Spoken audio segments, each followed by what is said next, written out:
Bom dia a todos, todas, todes. Sejam bem-vindos. Nós estamos dando início aqui a uma série de encontros com especialistas, né, em inteligência artificial. Eu já pedi autorização, né, para o Jorge para gravar, né, Jorge? Sim. Nesse primeiro encontro, então, nós vamos conversar com o Jorge Damião, fazendo uma breve apresentação, né, porque o Jorge tem um currículo extenso.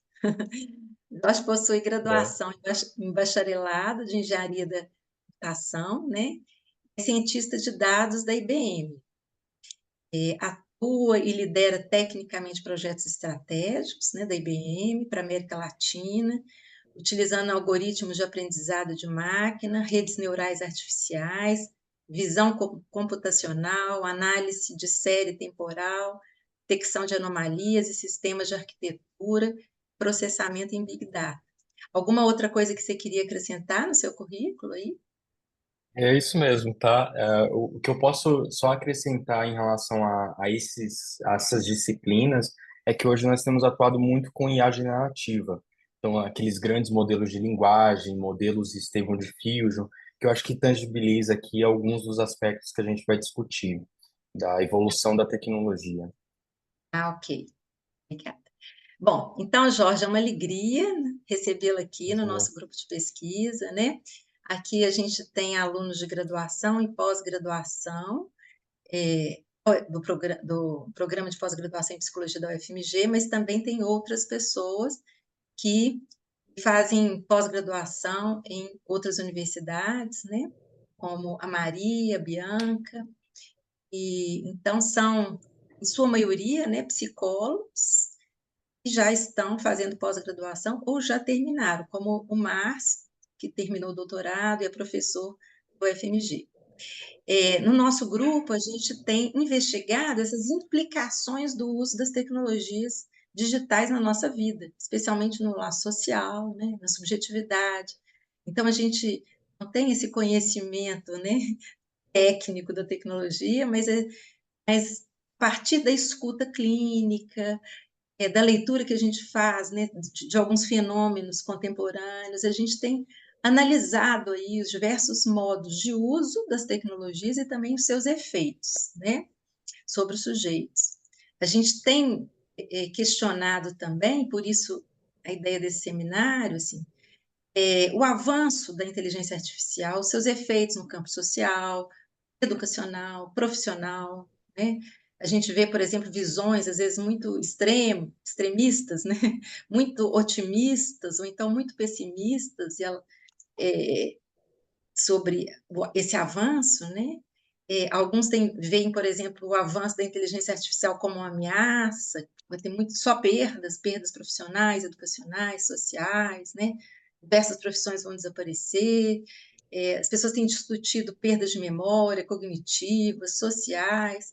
Então, nós recolhemos perguntas, né, de alunos de graduação e pós-graduação, também psicólogos e outros interessados aí nesse tema, perguntas que eles gostariam de te fazer, né? E nós selecionamos algumas que mais relacionadas com a sua área. E então nós vamos fazendo essa conversa aqui, a gente vai fazendo as perguntas e uma coisa mais informal, você vai respondendo e também podem surgir novas perguntas a partir da sua fala, é só as pessoas levantarem a mão e a gente faz essas perguntas para ele, e aí você vê o que você pode responder, né? O que tem a ver com a sua área. Bom, Combinado. então, então, né, mais uma vez, muito obrigada pela sua presença e pela sua disponibilidade em estar aqui com a gente. É um É um grande prazer. alegria, né, ter você aqui. A primeira pergunta é: o que é inteligência artificial? Boa, excelente. Essa é uma das perguntas que eu mais recebo e é bom a gente desmistificar, né? Porque IA ela é muito grande. Então, eu vou quebrar ela em pedacinhos aqui para que todos vocês compreendam, né? O ramo, quando a gente fala da inteligência artificial por si só, ela é um ramo muito grande da ciência da computação que estuda e cria sistemas capazes de desempenhar tarefas que são muito parecidas com o que o ser humano conseguiria desempenhar, né? Então, ela exige um pouco da percepção, raciocínio, aprendizado. Então, utilizar algoritmos que aprendem ao longo do tempo a partir dos dados e interação natural. Então, aprender continuamente e ter esses algoritmos melhorando continuamente com mais dados, com ajustes e parametrizações, né? Então, quando a gente fala da inteligência artificial, é um ramo muito grande. E aí eu tenho blocos internos ou disciplinas internas dentro desse grande ramo da ciência da computação que são é, evoluções naturais que aconteceram da inteligência artificial. Então, uma delas é o aprendizado de máquina, ou machine learning, que estuda, né, são algoritmos, um subconjunto da inteligência artificial que aprende a partir dos dados e utiliza esses algoritmos para gerar modelos. Então, geralmente, eu tenho modelos a partir desses algoritmos. E aí eu tenho várias maneiras de fazer isso. O supervisionado é quando eu tenho um rótulo, né? Então, eu dizer, esse e-mail aqui é spam ou não spam, e ter dados que me exemplifiquem isso. Eu posso ter algoritmos que a gente chama de não supervisionado, que é aquele algoritmo que eu não tenho um rótulo para dizer.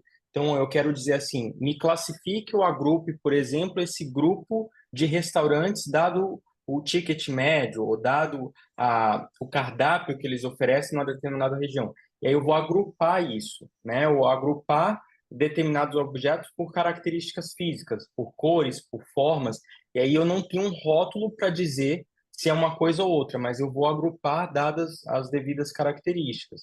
E aí eu posso ter também o aprendizado por reforço, que é muito utilizado na indústria de games ou na indústria da robótica, que é eu dar uma punição ou recompensa dado o que eu tenho de retorno, de resultado. Então, imagina um robô que está indo para um trajeto e eu não especifico esse trajeto, eu só digo para ele se ele está indo na rota correta ou incorreta.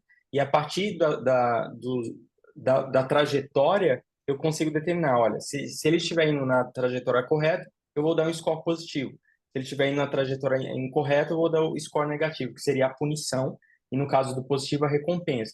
E aí ele vai fazendo essa interação contínua para ter um resultado e conseguir otimizar a rota da melhor maneira. E aí, a próxima evolução depois do aprendizado de máquina nessa grande disciplina de IA é o Deep Learning, que são algoritmos muito complexos de múltiplas camadas, por isso que eu chamo de Deep, né, como se fosse profundo mesmo, aprendizado profundo em português, que eu tenho algoritmos de redes neurais que mimificam as nossas ativações neuronais do cérebro, tá? Então, todas as camadas da rede neural ele vai ter sinapses e ativações neuronais para que eu chegue na última camada e tenha um retorno. Eu vou dar um exemplo muito simples de deep learning, que são algoritmos de detecção de objetos ou imagem. Então, imagina você na fila lá da Receita Federal, na fila da Polícia Federal, para passar no aeroporto, num voo internacional. Só dele detectar você como você, ele teve uma série de ativações neuronais e de dados históricos para conseguir interpretar isso, né? E são arquiteturas específicas para fazer esse tipo de tarefa, seja de predição analítica, ou seja essa de imagem, por exemplo. Então, só resumindo aqui tudo que eu estou falando, né? O grande ramo é a inteligência artificial, que cria esses sistemas que mimificam o ser humano, dado alguns aspectos, né, como percepção, raciocínio, aprendizado e interação natural, e tem-se também a evolução do aprendizado de máquina e deep learning. E mais recente, a IA generativa, que são algoritmos de deep learning em sua essência, mas eles são um pouco mais sofisticados do ponto de vista de arquitetura, do ponto de vista de como que ele trabalha, né? Mais precisamente falando aqui, por exemplo, os grandes algoritmos de linguagem como o GPT, né, utilizado no chat GPT, de você colocar um contexto, qualquer contexto, ele automaticamente conseguir identificar e te dar a resposta, né? Então ele está prevendo próximas palavras e tem uma arquitetura muito robusta que a gente chama de transformers e mecanismo de atenção para dar esse retorno para você de uma maneira muito natural, como se você estivesse falando com outra pessoa. Porque esse é o resumo, viu, Nádia, da inteligência artificial. Nádia, seu microfone está mudo. Ah, obrigada. Então, tem uma hierarquia aí da tecnologia, né? Sim, sim, Agora, bom, pensando aqui o meu conhecimento bem superficial, né? A inteligência artificial ela funciona analisando grandes volumes de dados, né? E sim. aí e vai identificando padrões. Exatamente. Então, você tem algoritmos e arquiteturas, modelos matemáticos para identificar esses padrões. E aí, para cada tipo de tarefa, você vai ter um algoritmo específico. Se você quer analisar sentimentos, você vai ter algoritmos específicos e modelos matemáticos que vão desempenhar essa função. Você quer gerar uma predição analítica de como que vai estar a bolsa de valores, né, a cotação da Embraer, por exemplo, daqui a um ano. Então, você tem algoritmos que vão fazer essas predições e assim por diante. Cada tipo de tarefa, você tem um algoritmo específico, modelos matemáticos que ajudam a desempenhar essas tarefas e funções. Uhum. Então, aí uma pergunta que surgiu e que também eu acho interessante assim, te perguntar se a inteligência artificial trabalha com dados, né, com um volume de dados, assim, existiria a possibilidade da criação de algo novo? Sim. Você tem formas diferentes de fazer coisas novas, né, inovação. Então, a gente pode ir pelo caminho dos modelos, dos algoritmos, mas também dos dados. O dado é o novo petróleo, né? Então, ter dados de qualidade, trabalhar e fazer o processo de curadoria da informação é essencial, né, nesse ramo, né, na disciplina de IA por si só. O dado é o critério de maior valor, né, e o que faz você criar soluções robustas ou soluções pífias também, né? Porque com a entrada de dados ruins, o resultado também vai ser muito ruim. O que seriam dados ruins? Olha, você tem formas diferentes de interpretar isso, tá? O dado ruim, eu posso dizer do ponto de vista de qualidade dele, por si só. Então, ter uma representatividade de conhecimento boa ou ruim, na perspectiva da qualidade, mas também com outros aspectos, tá? Eu posso ter informações confidenciais, informações sensíveis, informações de copyright que não deveriam estar e outros aspectos também, que a gente estuda muito e analisa muito quando nós criamos soluções, que é, por exemplo, esses grandes modelos de linguagem que eu citei, da IA generativa, que é a última evolução nessa ramificação da inteligência artificial, que é você ter conteúdo racista, sexista, informações da internet que foram extraídas sem a menor curadoria possível, e isso faz com que o resultado que esses modelos geram são modelos que vão ter viés, né? Eles podem ter respostas que são racistas, sexistas, misóginas, porque ele utilizou uma base de dados que tem esse viés, né? Que tem esse comportamento na internet. Então, a gente tem muito cuidado, por exemplo, quando nós criamos uma solução para banco ou para indústria de telecomunicações, que são indústrias altamente regulamentadas, têm órgãos de regulamentação, de analisar esses critérios. Porque o dado ruim, ele pode ser, inclusive, esse tipo de informação que não deveria estar contido no modelo. Então, garantir que eu remova ou faça uma curadoria dessa informação é muito importante. Uhum. Bom, aí pensando em termos de limites, assim, como que você vê os limites da inteligência artificial? Ela evoluiu muito nos últimos anos, principalmente, eu diria assim, em escala, né? Quando a gente vê o chat GPT atingindo mais de 100 milhões de usuários em menos de um mês ou 2 meses, sendo a aplicação mais utilizada, mais acessada em tempo recorde, né? Então, isso faz com que ela ganhe uma outra escala e pessoas que não são técnicas da área de computação podem acessar. Então, a gente vê essa escala e democratização da IA de uma maneira muito rápida. E aí, obviamente e naturalmente, quando você ganha escala, você tem que ter o mesmo compasso de evolução. Então, o que a gente vê na área de inteligência artificial é que nos últimos 2, 3 anos ela escalou de uma maneira assim exponencial, do ponto de vista de arquitetura de modelos, de evoluções mesmo, de maturidade da tecnologia.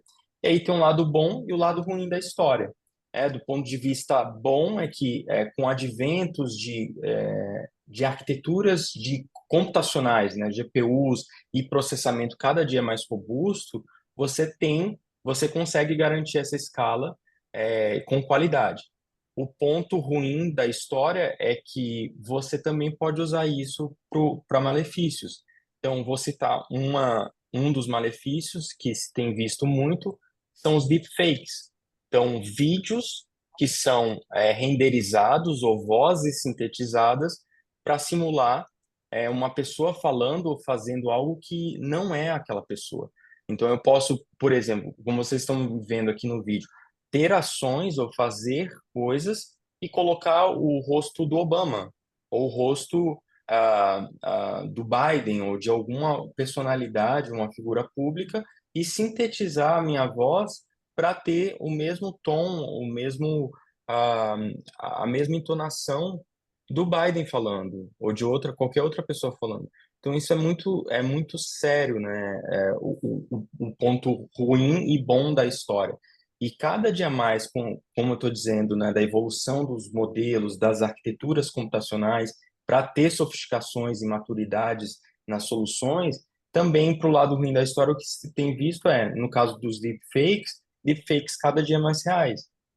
Deepfakes que dificilmente um ser humano, ao bater o olho de primeira, se uma pessoa não técnica ou especialista na área, vai acreditar que aquilo é falso, né? Então, são tão reais, tão fidedignos, que cada dia mais as pessoas pensam que aquilo é o vídeo real de fato, né? Então, distinguir o verdadeiro e falso está cada dia mais difícil. E isso tem implicações muito sérias no campo da política, da sociedade civil como um todo, né? Uhum. Então, nessa arquitetura aí da tecnologia, né, você tem aí o aprendizado de máquina, o aprendizado profundo e os modelos de fundação. Sim, essa é a interpretação, a nomenclatura que a gente usa, né? Os modelos de fundação fundacionais são esses modelos de IA generativa, né? Que é a última evolução. E aí, se fala muito mais dos LLMs, que foram os primeiros modelos, Large Language Models, né? Que são os grandes modelos de linguagem para atividades de linguagem natural, tá? Então, é você interagir de forma textual, como a gente faz, por exemplo, no ChatGPT. Mas existem outros modelos dentro dessa arquitetura fundacional, que são modelos para imagem, por exemplo, que são os Stable Diffusion Models. Tem também os modelos multimodais, que são aqueles modelos que você vai inserir texto ou imagem e pedir que ele gere um retorno, tanto imagem, texto ou áudio. Então, eles têm essas versatilidades, né? Os modelos multimodais recebem vários formatos e geram um retorno em vários formatos. Os modelos Stable Diffusion, eles só recebem imagem ou recebem texto e geram imagem de retorno. E os modelos de linguagem, os Large Language Models, só são somente texto, tá? Pessoal, eles vão receber texto e gerar texto de retorno. E aí ele interpreta o contexto, gera a próxima palavra e consegue, de uma maneira muito robusta, responder ao que você tem, se ele tiver essa informação no que a gente chama no corpus de treinamento, né? Se ele foi treinado, se ele tem embasamento para conter essa informação. E aí você pode compor arquiteturas adicionais, como a RAG, que é uma arquitetura que a gente usa muito, chamada Retrieval Augmented Generation, que é você compor informações que você deseja. Então, eu posso adicionar uma base de conhecimento que eu tenho, que eu sei que o modelo não vai ter, mas eu quero que ele use essa base para ter esse embasamento contextual para gerar uma resposta, tá? E indo por esse caminho, Nádia e pessoal, o que a gente fala muito também da evolução, eu citei aqui das deepfakes, mas uma coisa de controle que cada dia mais tem se estudado e criado soluções, que são a questão das alucinações. O modelo gerar uma resposta que desvia completamente do contexto, né, que é totalmente errônea aos fatos, né? Então é outro aspecto da tecnologia que tem se estudado muito, tá? Essa coisa da alucinação, os modelos alucinarem, né? Isso para a Aham, gente é uma coisa interessante, esse termo alucinação, né? Que a gente usa, essa sim, perda da realidade, né? A gente usa no campo aí da exatamente. psicopatologia. Então, eu queria que você explicasse um pouquinho mais sobre isso, assim, o que você está falando desses modelos alucinarem, né? Sim, a alucinação ela se dá quando o modelo ele se desvia do contexto, ou ele tenta gerar uma resposta, somente por gerar a resposta acontece muito isso, né? Ele sempre vai tender a gerar uma resposta para você. Se eu não tiver proteções ou parametrizações para que ele evite de dar uma resposta quando ele não tem essa informação, ele vai gerar resposta. E muitas vezes essas respostas não têm conexão com os fatos reais. Vou citar um exemplo, que foram advogados nos Estados Unidos que buscaram jurisprudências, buscaram informações no chat GPT. E ele começou a gerar fatos e citações que não existiam, justamente porque não houve uma criação de prompt e parametrização para que ele evitasse de gerar essa resposta. Isso a gente chama de alucinação. Então, o que nós da área temos estudado e testado são o que a gente chama de guardrails, né? Então, garantir toda essa proteção do ponto de vista de engenharia de prompt, do ponto de vista de inferência desses modelos, para ele sempre responder com fatos e dados. E essa informação contextual adicional, inclusive, ajuda muito, né? E também fazer ajustes do modelo, outro processo também que é possível, para que ele sempre responda num formato, num padrão que você deseja, utilizando dados factuais, né, contextuais na sua base de informação, para nunca desviar de contexto. Sem contar as devidas parametrizações, né? Você pode, tem alguns parâmetros que a gente chama, por exemplo, decoding, como que ele vai gerar essa resposta, qual o critério de máxima quantidade de tokens que ele vai utilizar na inferência, tudo isso influencia muito nessa proteção das alucinações, tá? Aqui a gente tem duas perguntas do grupo, né? Uma da Raquel e uma da Marina. Ô, gente, vocês querem fazer a pergunta vocês mesmos, em vez de eu ler aqui?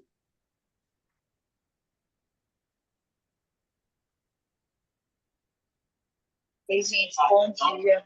Eu tive que ir Onde eu tô num lugar um pouco difícil, então foi muito grande, eu me falo, conciliar aqui, para acompanhar o Além da Terra. Mas eu fiquei me perguntando se é uma questão ética, né? Como a gente pode entrar nesse campo da ética, como seria o campo da ética na inteligência artificial.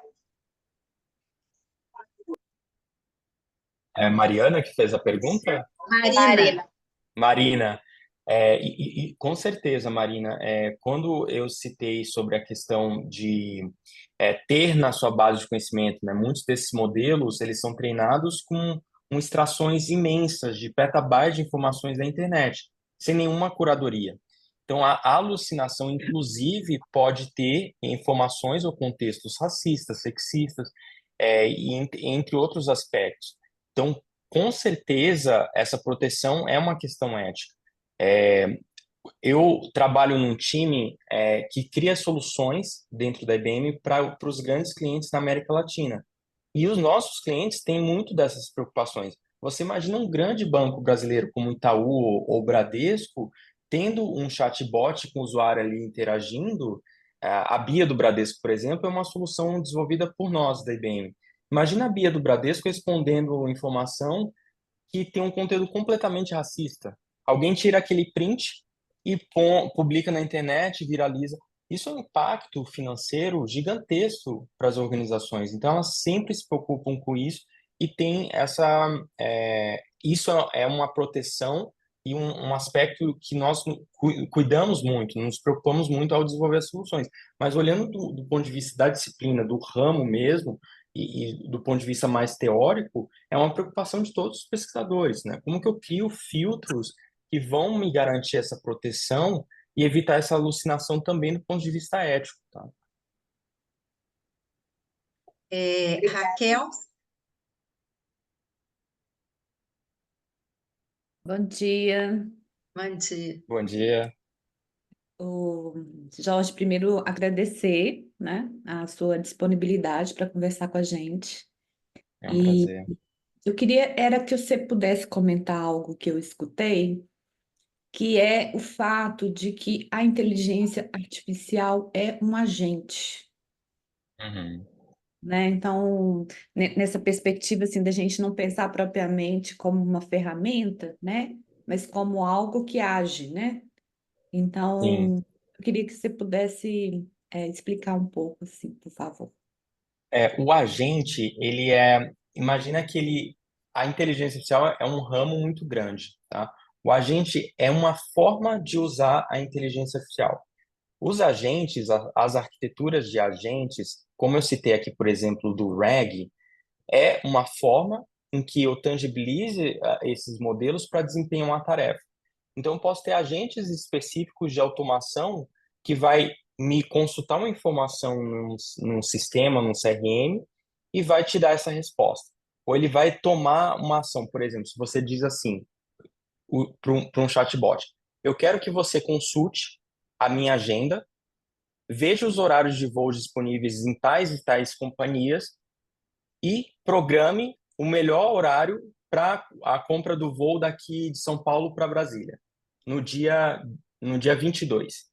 Então, o agente ele vai receber essa informação, ele vai contextualizar todas essas consultas que ele precisa analisar, tanto da sua agenda, tanto dos horários de voo disponíveis, a otimização de qual que seria o melhor horário, a melhor rota para você fazer esse voo no dia 22 e realizar essa compra, realizar essa tarefa para você. Então, os agentes são isso, tá? São formas que eu emprego esses modelos para ir além, para ele desempenhar tarefas, não somente ser consultivo, mas ele realizar as transações. E aí, o que tem se visto nessas arquiteturas de agentes é eu ter agente específico para uma única tarefa. E eu compor vários agentes. Então, no todo, eu tenho uma arquitetura muito robusta, tá, Raquel? De ter múltiplos agentes, cada um desempenhando uma tarefa, e no final ele gera é, um resultado muito robusto de uma solução muito complexa. E esses agentes vão ser o futuro aqui para muitas coisas, né? O que as big techs têm se planejado é ter arquiteturas de múltiplos agentes para tudo. Não sei se vocês viram o Mark Zuckerberg anunciando o óculos inteligente, né? Aquele óculos ele tem arquitetura de agentes para desempenhar múltiplas tarefas. Se você quer fazer uma videoconferência, você vai ter um agente para isso. Um agente para escutar o que você está falando e te gerar respostas personalizadas a partir do que você gosta de música, do que você gosta de fazer no seu dia a dia de atividades, qual que seria o melhor horário para uma determinada atividade física e etc. Tá? Eu não sei se consegui responder a sua pergunta da melhor maneira. Não, acho que era um pouco É. isso mesmo, assim, porque quando eu escutei, foi numa entrevista do Harari, do Noah Harari, lá numa rádio France Inter, falando do livro, né, do livro que ele lançou, o Nexus. E aí ele fala um pouco, assim, dessa coisa de... começa a poder criar música, né, assim... essa coisa da criação mesmo. Ele chega a falar, inclusive, da possibilidade de uma revolução, né? Assim, a partir da... Já que tem É, essa... É. Uhum. ele cita muito isso, né, da evolução e tem um lado mal da história, né, o lado ruim da história porque os agentes eles precisam de muitas informações e essas informações são sempre personalizadas. Então, eu vou continuar escutar você continuamente. eu vou ver o que você faz continuamente. Então, essa evolução tem um aspecto ético muito, implicações éticas muito sérias, né, dessa evolução da tecnologia para os agentes. Então, as Big Techs estudam muito isso, né? Como que eu crio agentes no seu celular, ou como eu tenho agentes que vão fazer todas as funções transacionais para você, como compra de voo, criar música, e muitas outras tarefas, né, ao mesmo tempo. Então, pensem que tem o lado muito bom, né, de eu conseguir é, deixar as tarefas mais corriqueiras para que os agentes façam, né, tarefas que eu não quero desempenhar, ou que eu gasto tempo. Então, ter agentes que desempenham isso, isso tem um lado muito bom, né, um lado de produtividade, de escala, de você gastar o seu tempo para coisas que realmente importam, não só do ponto de vista profissional, mas também pessoal, né, da sua vida no dia a dia. Mas tem um lado ruim da história. Como que eu armazeno esses dados dos agentes? Até que ponto essa evolução vai ser prejudicial para o ser humano, né? Essa evolução da tecnologia. Isso tem implicações muito sérias. Então, se eu não tiver regulamentações criadas pelos governos para garantir a proteção da sociedade civil nesse aspecto da evolução, certamente eu posso ter desvios de rotas aqui que não serão muito bons, tá? É, e eu fico pensando o seguinte, nesse desenvolvimento tecnológico, né, digital, o que que a gente tem? A gente tem um desenvolvimento que parece muito sem freio, né? E aí, depois que surgem os problemas, é que começam as discussões sobre regulamentação. Então, parece que depois que os problemas surgem, e às vezes, depois que esses problemas já estão graves, que as pessoas começam a discutir a questão da regulamentação. Essa discussão vem sempre atrasada, né? Como que a gente pode pensar numa certa antecipação dessa discussão? Porque a regulamentação tem uma relação com questões éticas, né? Como você disse, proteção da sociedade civil. Então, como que a gente pode antecipar, né, esse tipo de discussão e de reflexão para a gente não É, ter isso que a gente vem eu, vendo, né? Problemas muito graves Uhum. acontecendo, né? Exato, assim, é um desafio do ponto de vista jurídico também, porque quando a gente pensa em projetos de leis, esses projetos eles precisam ter um arcabouço muito ah, holístico, né, do ponto de vista da disciplina, tudo que pode ser orquestrado ali no projeto de lei para garantir essas proteções. O ponto é que eles estão em completo descompasso com a evolução tecnológica, porque a evolução tecnológica está 1000 anos-luz na frente, e aí eu começo a ter esses problemas, como você comentou, né, a ponto de ter uma regulamentação, a ponto de criar um projeto de lei. E isso sempre orquestrado pelos governos, são os governos que trabalham com isso, não a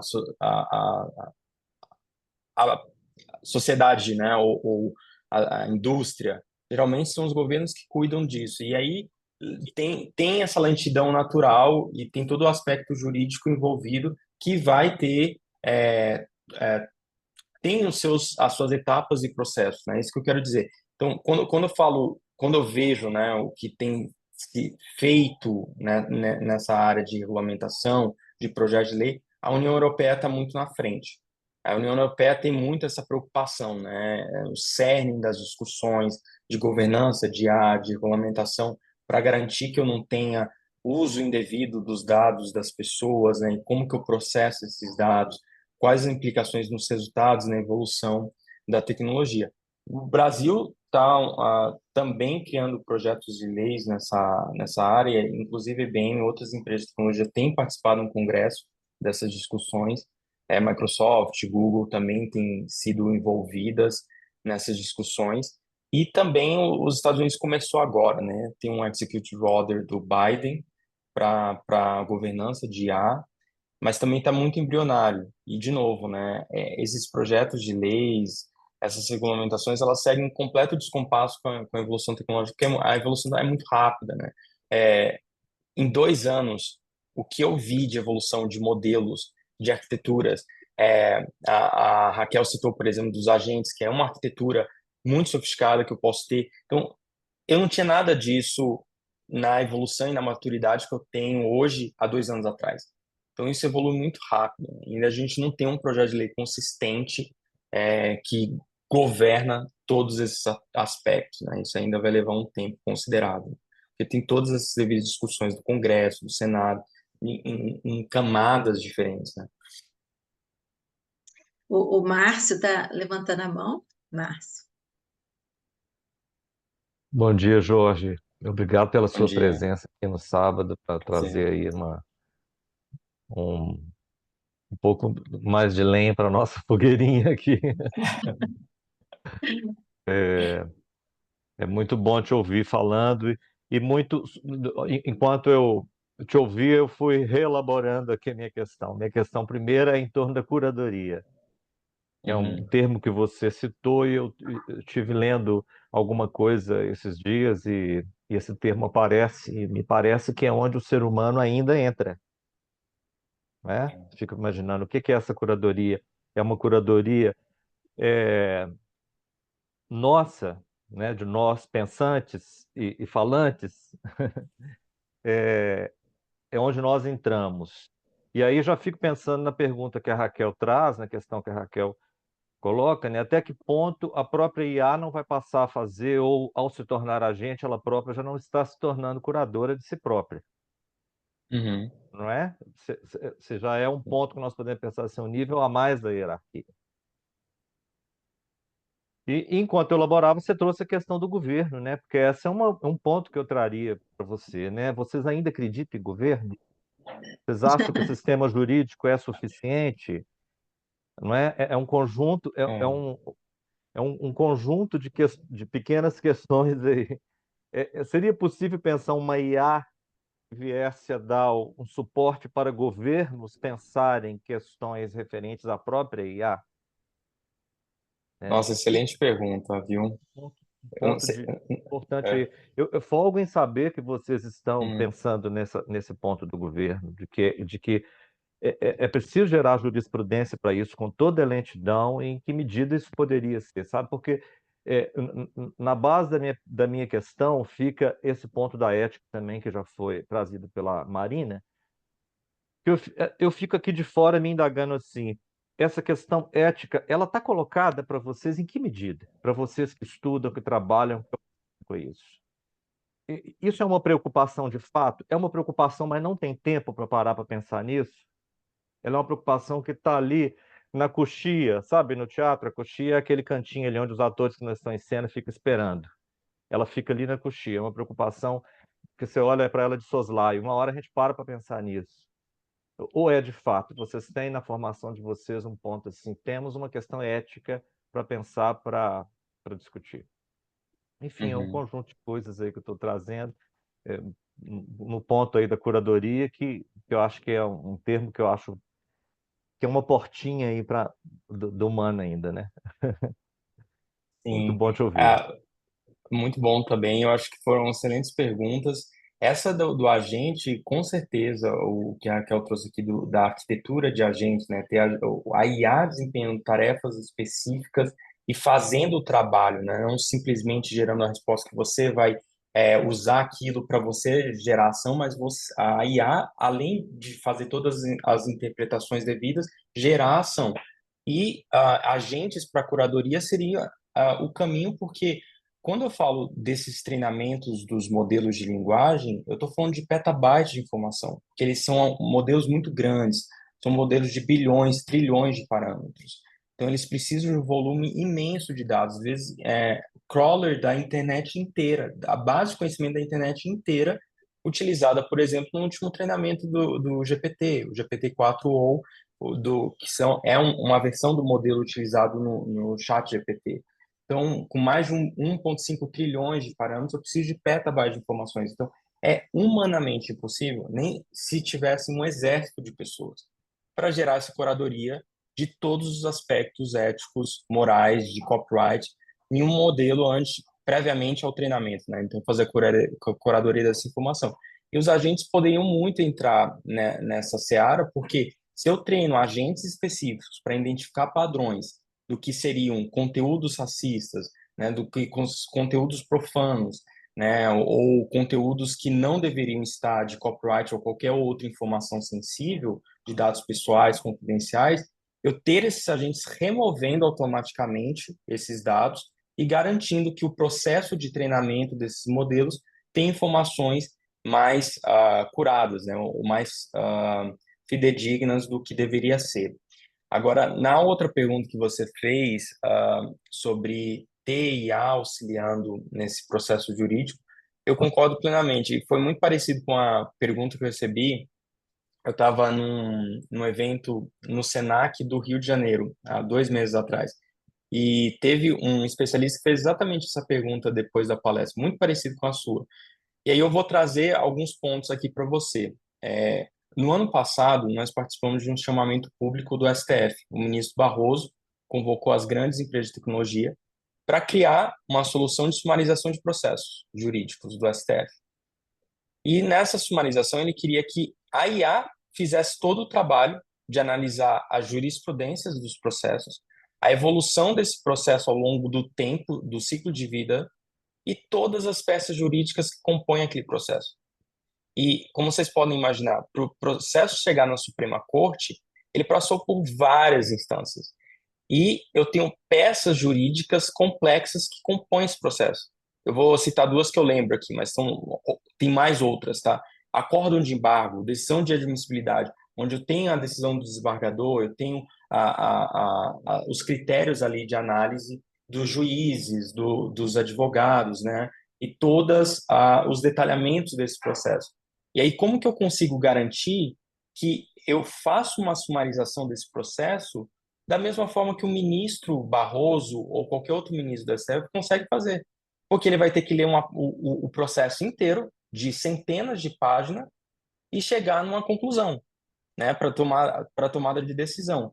E aí, o objetivo do ministro Barroso nesse chamamento público era criar uma solução que vai me dar o sumário exato que eu preciso, ou o mais fidedigno possível, para que quando o ministro lê, ele consiga já ter ali uma noção completa desse processo e todos os aspectos de extração de entidades, quem foi o desembargador, a jurisprudência, etc., etc., para que ele tome uma decisão mais rápida. Por que eu estou trazendo esse caso? Foi um caso que eu trabalhei, eu estive na liderança técnica do projeto da IBM nesse chamamento público, e eu pude ver como a IA consegue auxiliar de forma muito robusta esse processo jurídico, né? Trabalhar com um processo jurídico e de legal para tomada de decisão de um ministro. Então, por que não ter IA contribuindo na criação de uma regulamentação, né? Ou que pudesse agilizar processos para que os juízes, os congressistas tomassem uma decisão mais rápida, mais eficiente. Então, eu vejo que é muito possível você usar IA para que você acelere esses processos. E se você não usar IA, acontece o que a gente tem visto e o que eu comentei, né? Esse completo descompasso de que eu estou criando, eu não consigo antecipar muita coisa, que foi a pergunta da Nádia, né? Como consigo antecipar isso, mas não só não consigo antecipar, como eu estou em completo descompasso 10 passos atrás com a evolução da tecnologia, né?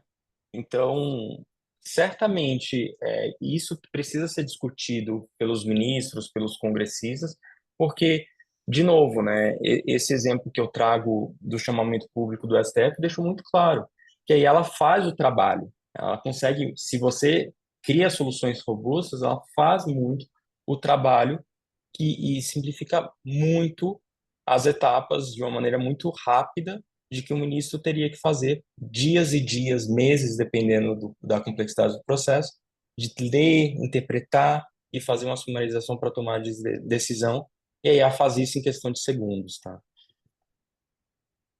Ô Jorge, isso aí tem a ver com o que você está falando, né? Tem a ver com uma pergunta que a Tatiane fez, mas ela não pôde continuar aqui.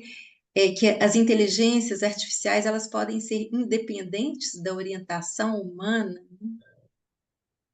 Elas podem, mas o que a gente estuda muito e discute elas podem, mas sempre é importante, justamente por questões de evolução mesmo, você ter um especialista na última camada, na camada de decisão. Eu vou citar um exemplo médico. Você pode ter modelos muito robustos para diagnóstico de câncer, de mama, câncer de pele, só que a tomada final do diagnóstico médico e do tratamento tem que ser de um especialista, tem que ser do próprio médico. Ele pode utilizar o resultado dos algoritmos, dos modelos gerados para essas funções, para detecção, ou até mesmo para o diagnóstico, ele pode usar isso como embasamento, mas é o médico que vai tomar a decisão final. A mesma coisa, esse exemplo que eu citei da sumarização de processos jurídicos. Eu posso ter IA fazendo todo o processo de sumarização, entendimento e análise, né, dos processos, mas a decisão final vai ser sempre do jurista, do ministro. Justamente porque, por mais que eu tenha essas evoluções, eu tenho que garantir que eu não vou ter viés. Eu não vou ter nenhum processo que implique uma tomada de decisão errônea. Por melhor que sejam esses modelos, por melhor treinado que sejam esses modelos. Talvez, Nádia, assim, daqui 5 a 10 anos, eu tenha uma evolução tão completa, né, tão robusta desses modelos, que eu, de fato, não vou precisar de um especialista na camada final. Mas ainda a se ver, tá? Porque hoje a gente fala muito isso. Dependendo da criticidade, dependendo do caso de uso, é muito importante eu ter o especialista na camada de decisão final. Eu fico pensando que tem que ter o homem na decisão final. Eu Sim. fico muito preocupada com essas decisões sendo tomadas assim pela inteligência artificial, né? Agora tem duas mãos levantadas, Tiago e Raquel. Tiago, Oi, Jorge. Olá. Bom dia. Eu tenho duas questões. Uma eu acho que você já passou assim por meio de perguntas de outros colegas, mas a primeira eu queria que você voltasse um pouquinho no conceito de alucinação. Eu entendi, por exemplo, que se o sistema dá uma resposta racista, isso é considerado alucinação, né? Eu queria saber se existem outras formas alucinatórias e, sobretudo, na IA que gera imagens. O que seria considerado alucinação para esse sistema que gera imagens? E a outra pergunta, que eu acho que você já passou por ela de alguma forma, principalmente com a pergunta da Tatiane, é porque eu ouvi de um amigo meu essa semana, inclusive, que ele virou e falou assim, o ChatGPT é o novo Deus, é o novo oráculo. E eu tenho essa impressão de que a tecnologia tem nos dá essa impressão de que ela tudo vê mesmo, assim, de que ela está em todos os locais. E eu queria saber, assim, o que que você acha, se você acha que, de fato, a IA algum dia pode ter essa grandiosidade, de equiparar, por exemplo, a um oráculo mesmo, assim, que você pode questionar o futuro, a sua saúde, os seus romances, e aí, né, você seria independente do homem acho que nesse sentido. Essas são minhas questões. Legal. Vamos pela alucinação primeiro, tá? Tiago, existem alucinações também do ponto de vista visual, né? Que é o modelo gerar uma imagem que não condiz com o que foi solicitado, ou ele combinar nas camadas de saídas dois outputs diferentes, tá? Ou duas composições de imagens que ele não deveria gerar. E eu posso ter, por exemplo, muitos casos aconteceram no lançamento do Gemini da Google. Eles treinaram um modelo, tiveram ali todo um cuidado, mas alguns deslizes aconteceram. Por exemplo, eu quero gerar uma imagem de uma família nórdica na época dos Vikings. Aí ele gerou imagem de pessoas asiáticas e com a pele mais escura, mais negra, porque eles tiveram cuidado de inserir imagens de pessoas negras, só que eles não cuidaram nesse aspecto de que, ok, eu vou inserir pessoas negras porque eu quero ter uma representatividade de pessoas negras, isso é importante, porque tem um outro lado da história, tá? Que tem muitos modelos que eles têm uma composição muito pequena de pessoas negras nas suas imagens, no seu treinamento, e aí tudo que é de resposta, tudo que é imagem gerada sempre são de pessoas brancas. Então a Google teve esse cuidado de inserir, só que eles fizeram de uma maneira tão cuidadosa que todas as imagens que eles geravam eram de pessoas mais negras ou de pessoas asiáticas, que era um grupo minoritário que eles inseriram nessa composição. Então isso é um ponto de alucinação, tá? De eu sempre gerar uma imagem com um viés específico ou gerar uma combinação que não deveria ter no campo de imagem, tá? Desses modelos de Stable Diffusion, que são modelos que geram imagem. Agora, quando a gente fala do ponto de vista de conteúdo racista, sexista, etc., vai além, eu diria assim, a alucinação com um viés, que implica justamente no que a gente estava falando do corpus de treinamento, né? Do que eu utilizo como base de treinamento para que esse meu modelo gere a resposta. Quanto mais informações eu tiver que tem esse cunho racista e sexista, o modelo vai gerar essa tendência de resposta com um determinado viés. Tá? Então, isso é uma preocupação, porque se ele começa a desviar do contexto, a propensão dele desviar do contexto com um determinado viés, dado a sua representatividade no corpo de treinamento, né, o que ele tem de informação na base, no conhecimento dele, é muito grande. Eu tenho uma parcela muito grande de informação, né, uma porcentagem muito grande de informação que não deveria ter, que tem esse cunho racista ou sexista, a alucinação vai estender para esse caminho, tá, Tiago? E aí, o outro ponto que você citou das regulamentações, não foi?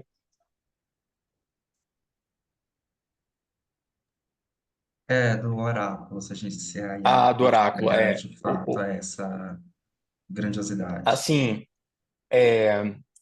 nós evoluímos muito, do ponto de vista de arquitetura dos modelos, tá? Mas quando a gente fala para ter um oráculo, um deus, assim, o Jarvis, né, do Homem de Ferro, que vai desempenhar tudo, ainda a gente tem caminhos para andar, muito para caminhar.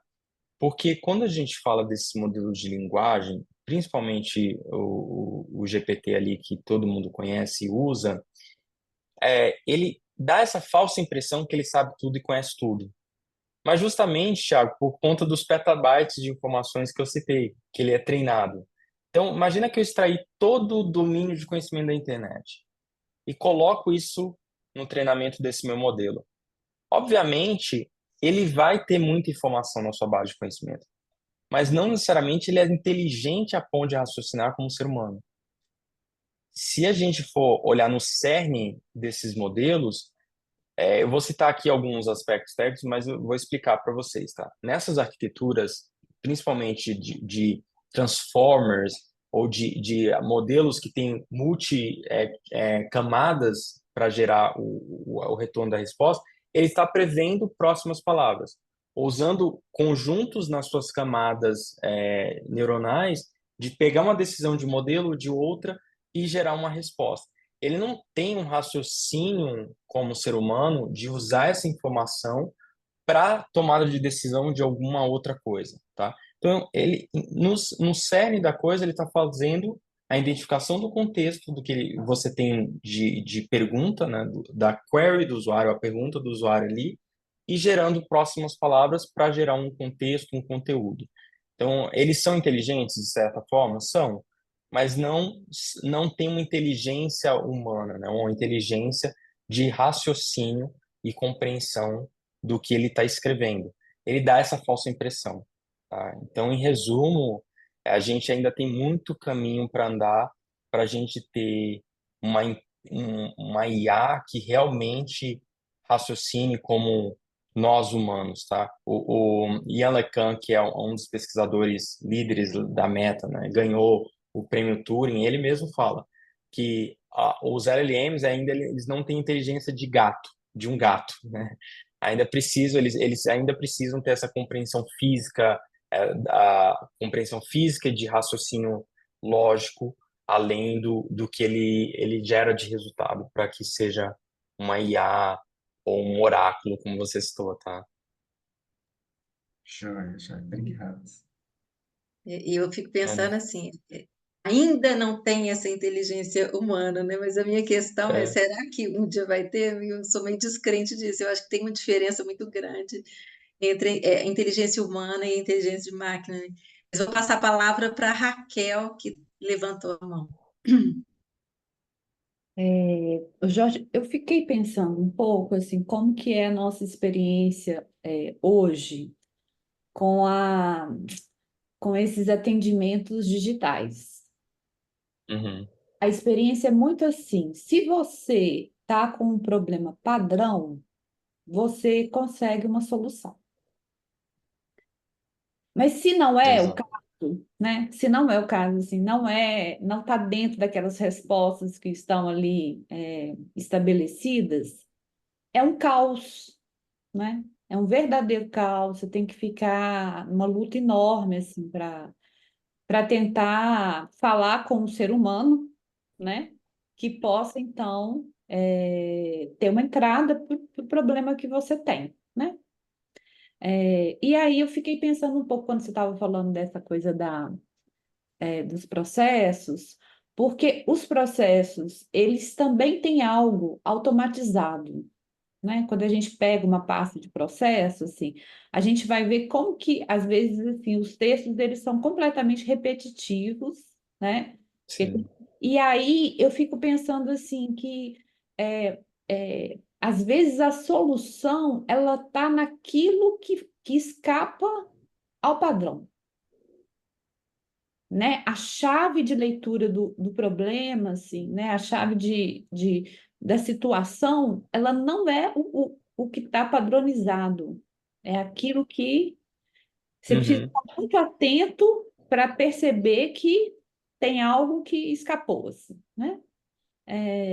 Então eu fico, enfim, vai ficando uma certa dúvida, assim. Aí uma outra coisa, assim, que também fico, não sei se vocês lembram quando teve aquela propaganda em que a Elis Regina, ela fez como se ela tivesse num Fusca, né, enfim. Eu lembro que o Vladimir Safatli, ele traz uma questão que é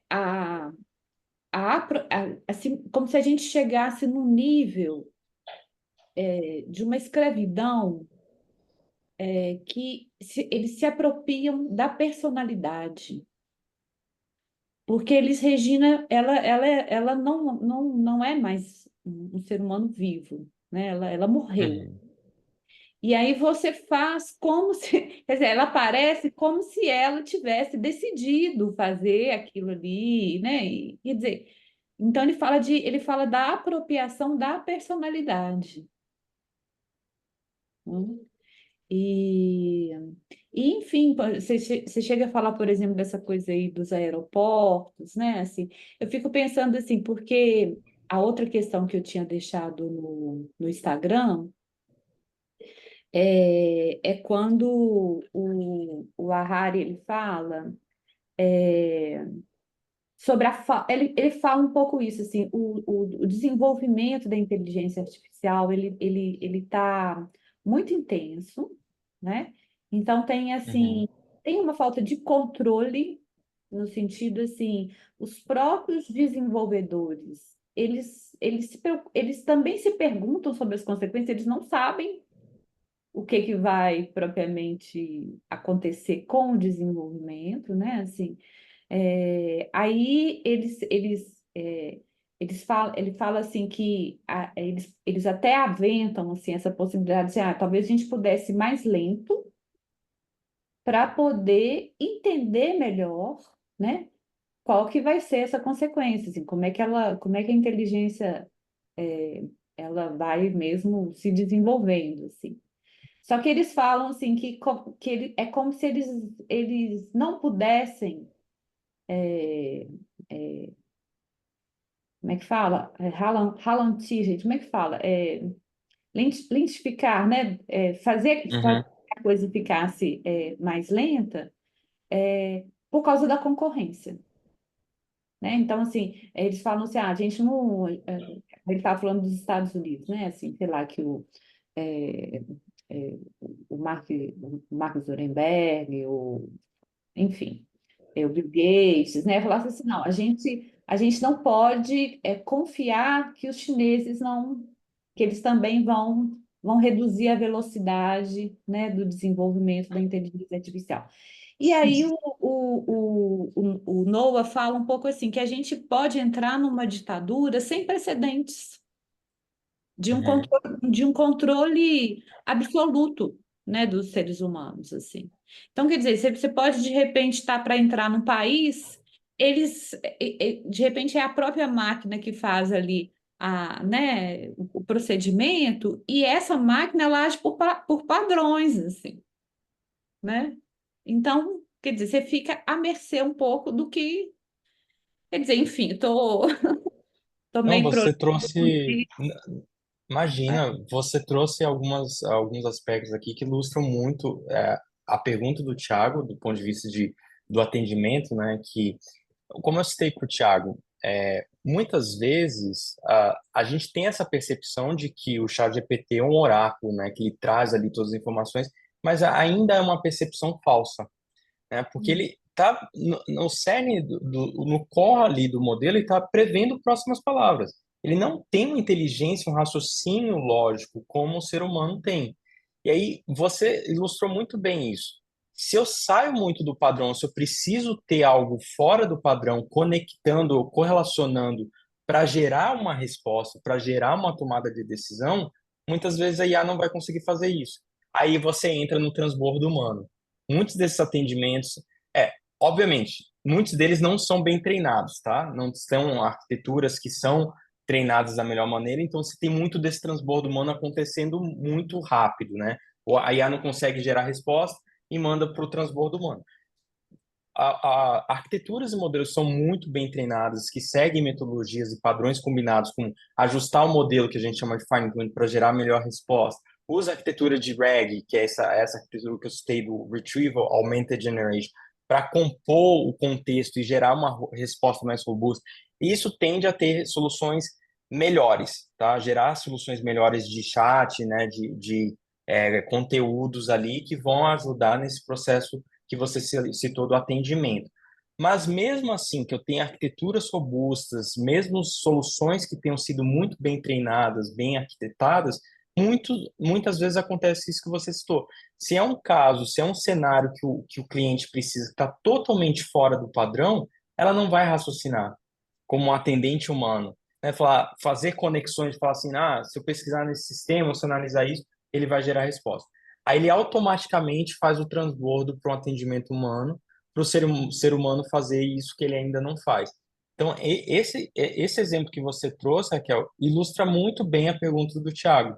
A gente não tem um oráculo ainda, a gente não tem um modelo, uma arquitetura que faz jus ou chega muito próximo ou minimamente próximo do raciocínio humano. Só que, em contrapartida, volto a falar aquilo que eu citei há alguns minutos atrás. 2 anos atrás, 3 anos atrás, a gente não imaginava que a gente teria o que a gente tem hoje. Então, nos últimos 2 anos, houve uma evolução tão grande de arquiteturas, de modelos, de metodologias, que eu que sou da área, que eu que trabalho continuamente, vivo isso no meu dia a dia, eu não consigo acompanhar todas as evoluções, né? E quando eu olho no retrovisor, há 2, 3 anos atrás, a gente nem imaginava o que a gente ia ter hoje, né? Então, essa evolução é exponencial e tem sido muito rápida. Então, quando você traz esse aspecto, né, de desacelerar, é muito importante. A gente não tem um oráculo ainda, mas eu posso ter, né? O que dirá daqui 10 anos que eu não tenha Esse algo? é esse o O meu medo, o problema da gente um dia, de fato, ter um oráculo, assim, independente da Será que gente. nós vamos ter um É, oráculo? exato. Então, assim, eu preciso caminhar muito, evoluir muito ainda para chegar nesse oráculo. Mas quem Você dirá acha que a gente que nós está não podemos ter, longe? né? Você acha que a gente Eu, está eu diria longe? que eu diria que sim, ainda assim, tá? Eu diria que teria que haver uma evolução de arquitetura mesmo de modelos para a gente ter Hum, esses, porque quando a gente vê como esses modelos são treinados, a incorporação de dados ainda está muito longe disso, tá? Eu diria que teria que ter mais ou menos aí uns 10 anos para a gente falar que eu não tenho é tão tão modelos com perto. raciocínio Não, tá? 10 anos ou mais, tá? Não tá tão perto assim. Não, mas por que que eu tô falando isso, né? Trazendo o que a Raquel comentou. É, de fato, a evolução é muito exponencial e é muito rápida, né? Então, comparando a 2, 3 anos atrás, a gente nem imaginava que a gente ter o que a gente tem hoje. E aí, os aspectos éticos, né, da Elis Regina. Aquele comercial é um deepfake. Então, eles sintetizaram a voz da Elis Regina e renderizaram o vídeo para que fosse transparecido como se fosse a Elis Regina. Agora, imagina ali era um comercial, né? Aí você trouxe essa questão, né? Ela não é uma pessoa viva mais, então tomaram a decisão por ela. Mas vocês imaginam os aspectos negativos na sociedade civil que eu posso ter com o uso dessa tecnologia? Que ali ficou muito real. Você ilustrou muito bem, Raquel. Aquilo é um deepfake muito bem feito, né? Que uma pessoa um pouco desatenta ali nos detalhes vai achar que é Elis Regina. Agora, você imagina numa eleição, né, ou em qualquer outro aspecto da nossa sociedade, eu empregar essa tecnologia para convencer, né, ou para incentivar a tomada de uma determinada ação, né? Ou influenciar ou qualquer outra forma que eu queira desempenhar negativa. Eu posso fazer, né? Hoje eu já consigo fazer com esses modelos de deepfake. Eu queria falar duas coisas. Uma, assim, a parte do que a Raquel trouxe, que para gente, especialmente, isso que foge do padrão é muito importante. Então, por exemplo, numa escuta clínica, a gente está muito atento, por exemplo, às contradições, aos erros, aos lapsos, aquilo que foge a um certo padrão, que às vezes um padrão que é construído pela própria pessoa, no sentido dela, como ela se apresenta. Então, por exemplo, Uhum, ela se apresenta como uma pessoa que tem determinadas características e tal, e vai passar para o outro uma certa imagem do que ela é. Só que, na verdade, o que a gente está atento é aquilo que ela fala que sai dessa imagem que ela tenta passar ou que ela acredita que ela é. Então, a gente está uhum, muito atento a isso, a esses lapsos, a essas contradições, a isso é muito importante na clínica, isso é muito importante na direção do tratamento, isso é importante no diagnóstico. Então, por isso que eu vejo com muita preocupação essa,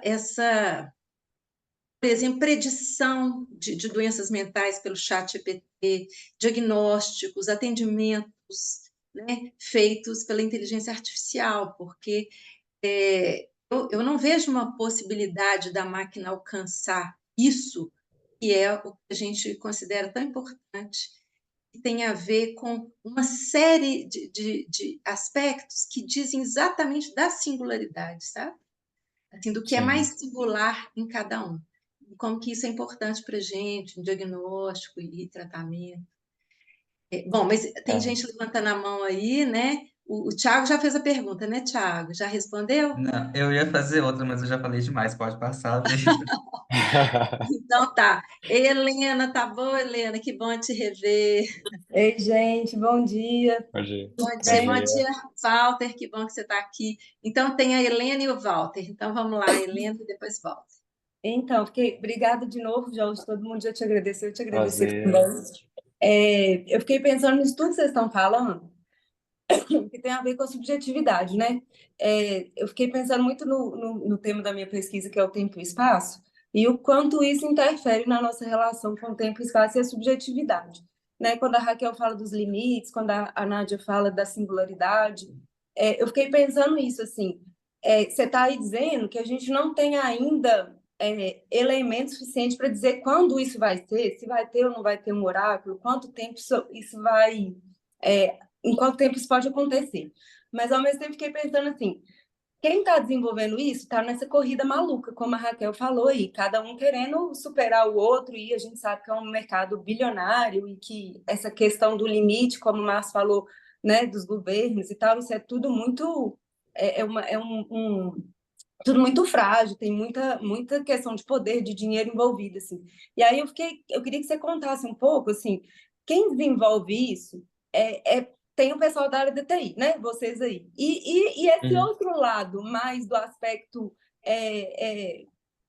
filosófico, antropológico, psicológico mesmo da coisa. Tem gente também que trabalha com isso, que está envolvido nisso, assim, porque é isso, o limite a gente só vai saber lá na frente, mas será que não cabe a gente também pensar até onde a gente quer ir? Entendeu? Fiquei pensando um pouco nisso, Sim. porque né, é uma coisa que vai um pouco perdendo o controle, assim. E isso tudo que você está dizendo, quando você contou, por exemplo, o negócio lá do ministro, né? Eu fiquei pensando, nossa, muito legal poder agilizar o processo das pessoas e tal, mas ao mesmo tempo a gente vai vivendo de forma cada vez mais artificial. A gente vai dependendo de algo que ultrapassa a capacidade humana. Então, isso também tem efeitos na nossa subjetividade, no nosso desejo, de uma forma mais ampla, assim, porque a gente começa a desejar coisas que às vezes a gente mesmo não dá conta de ter ou de fazer, né? Assim, então, eu queria que você contasse para a gente um pouquinho como que, assim, desses bastidores, assim, como é que quem são as pessoas envolvidas, como a gente, né, conversou sobre essa questão ética, que eu acho que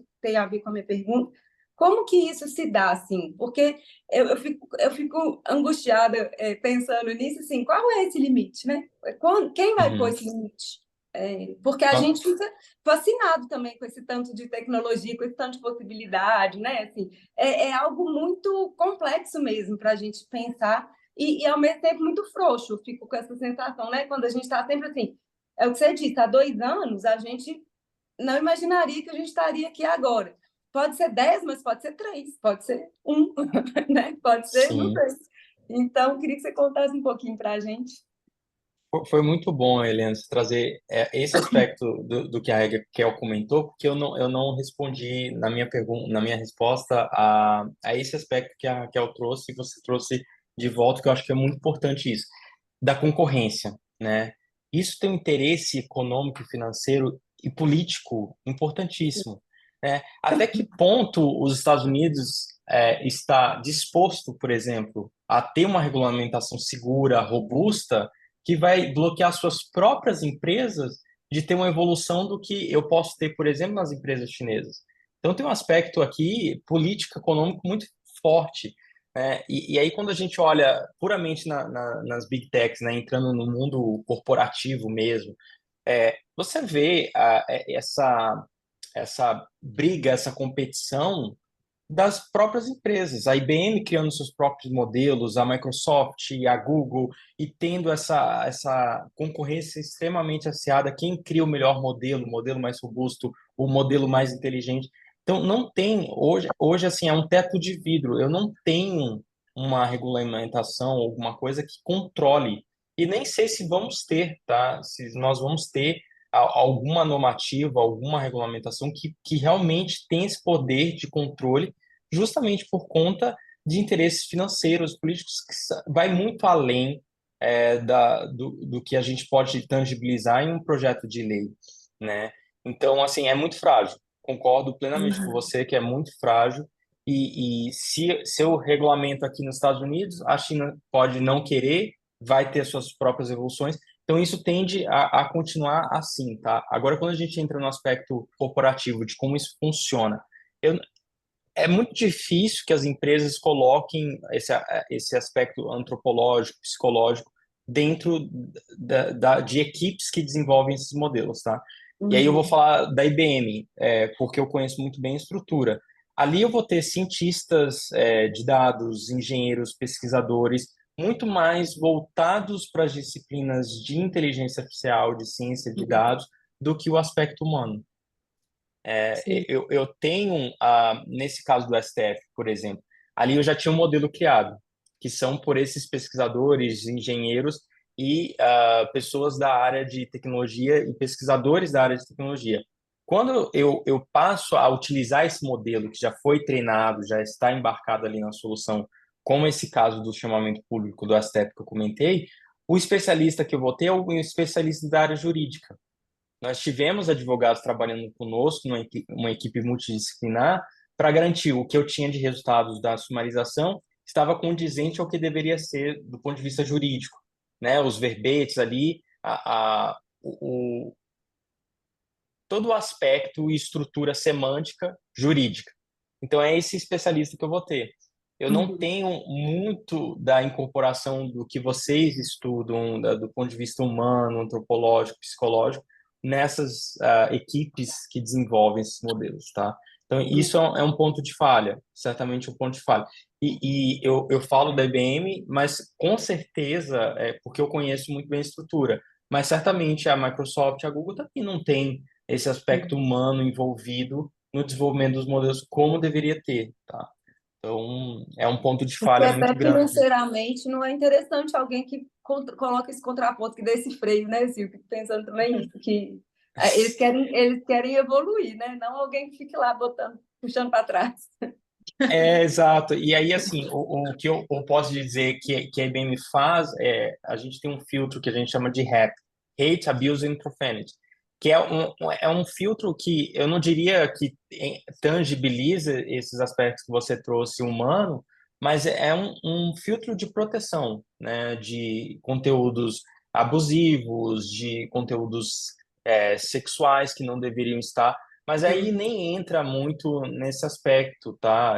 Antropológico, tá? Mais do ponto de vista de segurança da informação, né? O que eu coloco ali, o que eu tiro, quais são os padrões que deveriam estar. Então, esses filtros existem e são utilizados no processo do treinamento dos modelos, tá? Não, ótimo. Só finalizando assim, o que eu estava pensando, que ao mesmo tempo a gente tem visto um movimento meio contrário, assim, né? Eu que tenho filhos em idade escolar, né? Assim, eu vejo na escola dos meus meninos um movimento de não levar celular, de não deixar o menino entrar em tal lugar. Então, assim, também eu acho que tem esse incômodo da sociedade com essa aceleração, né? Então, acho que isso também vai dando, de certa forma, uma tensionada, né? Assim, apesar de ser também Sim, muito pouco e muito frágil, mas é interessante perceber isso, né? Mas obrigada. exato. Imagina. Agora, só complementando, antes de passar para o Walter, o que a Helena falou desse movimento, às vezes, contrário, né? As pessoas começam a discutir, por exemplo, o Instagram é tóxico, os meninos estão sofrendo muito, as meninas sofrendo bullying, cyberbullying. Então, tem algumas questões que começam a surgir em termos de preocupação, sofrimento psíquico dos sujeitos que ficam fazendo uso, né, intenso dessas tecnologias, de uma certa dependência das edições virtuais. Mas o que eu vejo é que, a partir de um tempo de uso, que esses problemas começam a aparecer de uma forma mais evidente, né? E começam a surgir preocupações e aí problematizar essas questões e pensar o que fazer, né? Mas depois de um tempo em que isso já está sendo utilizado amplamente, né? No mundo inteiro. Sim. Agora, o Walter levantou a mão. Bom Ei, dia. Walter. Bom dia, Jorge. Obrigado Bom dia. pelas respostas aí.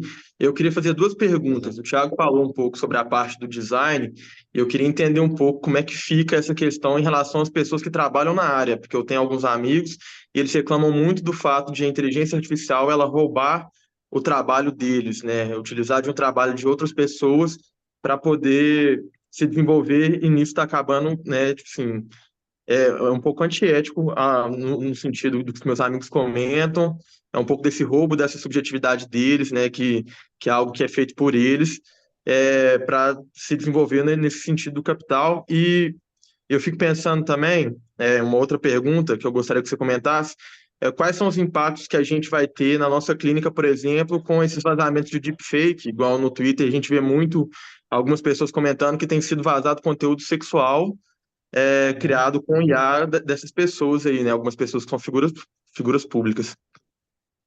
Nossa, excelente, excelente ponto, Walter. E traz o lado negativo da história, né, que a gente tem comentado aqui.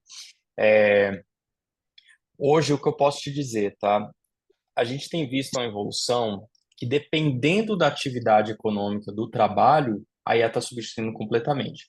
Eu vou citar uma que foi o meu primeiro estágio: carros autônomos.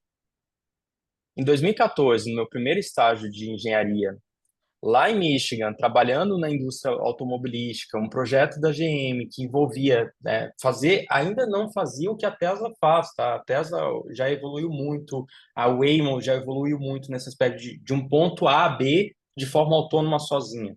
Ele tinha aspectos de automação, né, de trocar de faixa, brecar, acelerar automaticamente, identificar todos os sinais de tráfego, de sinais de trânsito, ali no trajeto, se eu tenho o semáforo, eu já consigo identificar, parar o carro quando está no vermelho e seguir alguns trajetos sozinhos. Isso não de um ponto A a B, nesse nível de maturidade, mas no nível de maturidade que eu já consigo tomar algumas decisões sozinho.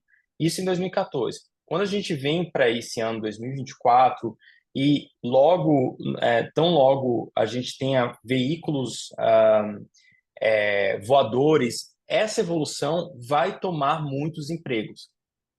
O que eu posso dizer do que a gente evoluiu de 2014, quando eu comecei a trabalhar nessa área de veículos autônomos, para hoje, é que daqui 10 anos, será que faz sentido eu ter motorista? Eu não sei se faz sentido eu ter um motorista daqui 10 anos. Se eu vou precisar ter motoristas daqui 10 anos. Então, tem atividades econômicas que a IA vai substituir completamente. Assim como no passado houveram profissões que hoje já não existem mais. Só que, do aspecto legal, né, ou psicológico e jurídico, estuda-se muito, né, o que que eu utilizo na base de conhecimento que não pode ser copyright, ou que não deveria ser inserido porque tem um direito autoral ou foi criado e desenvolvido por alguém. E aí, outra profissão que eu vou citar para você, que ainda não tem uma substituição completa, mas eu posso usar a IA para enriquecer isso, que é o desenvolvimento de software. Então, o que você falou dos seus amigos, né, na área de ter códigos que são incorporados na IA que foram desenvolvidos por eles, né, pelos seus amigos ou que estão ali no GitHub, que são conteúdos criados por pessoas que não tiveram a devida autorização e estão sendo incorporados na base de conhecimento desses modelos, né? E, de fato, são incorporados justamente para o modelo de desenvolver um software ou criar códigos. E o que eu tenho visto, e eu faço isso hoje, uso no dia a dia, né? Usar esses modelos de IA para criar códigos. Só que, ainda assim, eu não tenho uma evolução hoje que possa dizer assim, esses algoritmos, esses modelos substituem um engenheiro de software ou substituem um cientista de dados. Eles ajudam, colaboram no processo de desenvolvimento de software, com a geração de códigos automáticos e tal, mas eu preciso ter um especialista ainda. Na área de médica, a mesma coisa. Eu tenho algoritmos suficientemente eficientes e robustos para gerar diagnósticos de imagem, no caso de muitas doenças. Tenho modelos treinados com base de dados médicas para gerar diagnósticos robustos, mas ainda assim eu preciso de um especialista. Então, o resumo da minha resposta para você é assim, muitas áreas de conhecimento ainda não têm uma evolução da IA que possa substituir completamente o ser humano. Eu ainda preciso de um cientista de dados para gerar os melhores modelos, eu preciso de um engenheiro de software para ter aquele código incorporado em produção, né? E, entre várias outras profissões. Eu preciso ter um ministro, um jurista, para ter um embasamento teórico para gerar o resultado final da decisão judicial, mesmo que eu incorpore AI ali na sumarização, etc. Então, muitas atividades econômicas ainda eu preciso de especialista. Muitas outras eu não tenho mais sentido ter, tá? Porque a IA já chegou a um nível de maturidade e robustez que eu não preciso mais. Então, isso tem um aspecto muito ético, né? De como que eu faço com esses empregos que estão sendo substituídos completamente. Ó, pessoas que trabalham na área contábil, por exemplo. A IA já chegou num nível de maturidade, eu tenho softwares e modelos que fazem 98% de que um contabilista faz, né? Então, são profissões que sofrem muito risco. Aqui eu estou citando algumas, né? Sofrem muito risco de ser substituída completamente, porque eu já tive uma evolução considerável. E aí, no final da sua pergunta, né, sobre o deepfake, a gente citou aqui do deepfake sendo utilizado por questões políticas, né, para convencimento, para colocar alguma figura pública está falando ou agindo como, como, como se estivesse fazendo algo realmente e não está, mas tem esse aspecto também, né? Eu posso ter um vídeo sexual, um vídeo pornográfico de alguém, substituindo ali o rosto da pessoa, sintetizando a voz, e todo mundo acreditar, né? Então tem implicações muito sérias na sociedade civil. E cada dia mais isso vai ser tão realista e tão ah, robusto que distinguir a verdade da mentira vai ser muito difícil, tá? No momento não tem Então, nenhuma regulamentação não, né, para esses vídeos pornográficos? Ou tem? Tem o projeto de lei brasileiro, agora eu esqueci o código dele, tá? Não sei se é 238, mas tem um projeto de lei brasileiro sendo discutido no Senado e no Congresso para deepfake também. E aí eu cito o que é importante citar, assim, eu posso não ter do ponto de vista jurídico ainda uma proteção legal sobre todos esses aspectos da evolução da tecnologia também para as deepfakes. Mas o que eu já tenho, e pesquisadores brasileiros renomados também estão trabalhando nisso, né, de detecção das deepfakes. Vão ter algoritmos que fazem a detecção, né, identificar que tem aspectos muito minuciosos nessas renderizações do vídeo, ou sintetização da imagem, que deixam, sintetização da voz, perdão, que deixam marcas. E os especialistas têm estudado justamente isso, né? Como que eu capturo essas marcas, é, esses feixes, né, de que isso é falso, né? Isso não é um vídeo verdadeiro. isso que eu ia te perguntar, se você conhece grupos de pesquisa aí, imagino até dentro das universidades que estão estudando isso, né?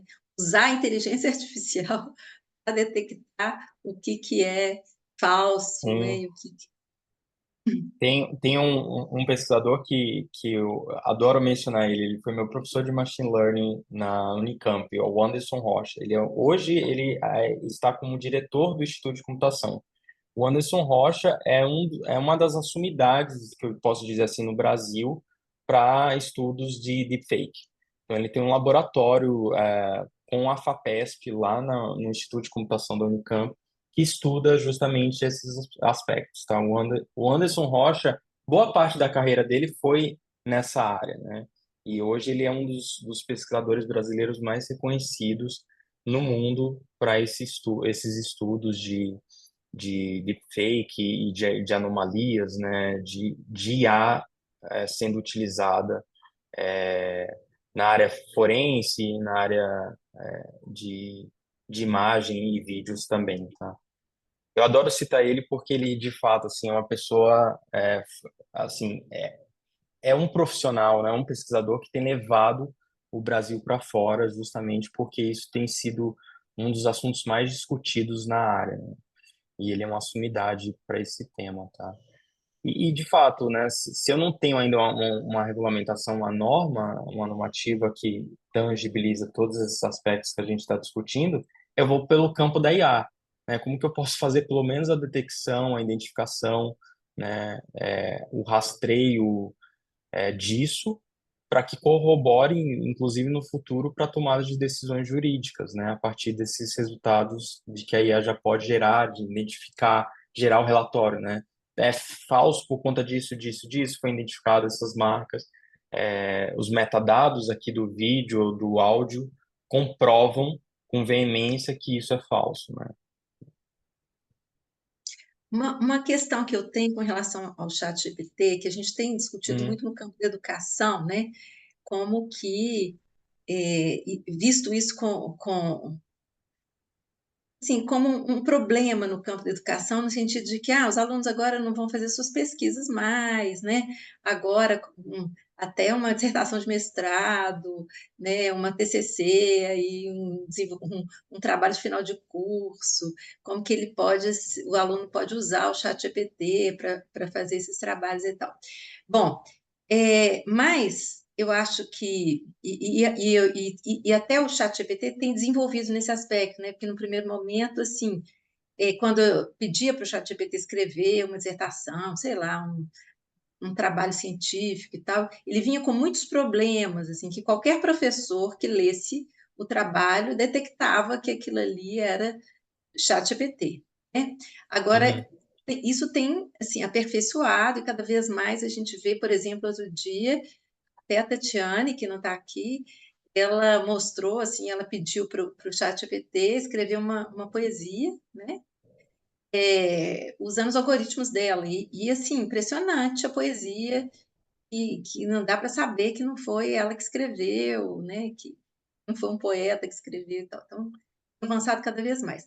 Mas uma preocupação que eu fico pensando, assim, como que o ChatGPT, se você pede uma informação, ou né, algum conceito que você tem dúvida, alguma coisa que pede para o ChatGPT responder, como é que fica a questão do uso das referências, né, dessa fonte de respostas?